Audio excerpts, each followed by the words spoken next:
Ərini qətlə yetirərək yaşadığı həyətdə basdırmaqda təqsirləndirilən Elmira İbrahimovanın cinayət işi üzrə məhkəmə istinaqı yekunlaşıb. Unikalın məlumatına görə bu barədə qərar Bakı Ağır Cinayətlər Məhkəməsinin hakimi Səbinə Məmmədzadənin sədrliyi ilə keçirilən iclasda elan edilib. İttiham nitqi ilə çıxış etmək üçün söz dövlət ittihamçısı İsmail Cavadlıya verilib. Prokuror məhkəməyə təqsirləndirilən şəxsin 12 il 6 ay müddətinə azadlıqdan məhrum edilməsini təklif edib. Təqsirləndirilən şəxsin vəkili isə müdafiə çıxışı üçün məhkəmədən vaxt istəyib və məhkəmənin növbəti prosesi sentyabrın 3-nə təyin edilib.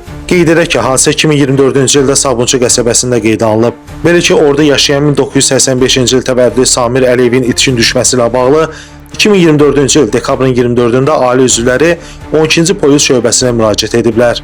Əməliyyat istintaq tədbirlərinin nəticəsində həmin şəxsin arvadı Elmira İbrahimova tərəfindən ov silahı ilə qətlə yetirilməsi və meyitin yaşadığı evin həyətində bastırılması, qəbrin üstünə də güllər əkilməsi müəyyən edilib. Cinayəti törədən qadın saxlanılaraq istintaqa təhvil verilib. Ona qarşı cinayət məcəlləsinin 120.1-ci, yəni qəsdən adam öldürmə maddəsi ilə ittiham irəli sürülüb. Orxan Rasifoğlu, məhkəmə xəbərləri.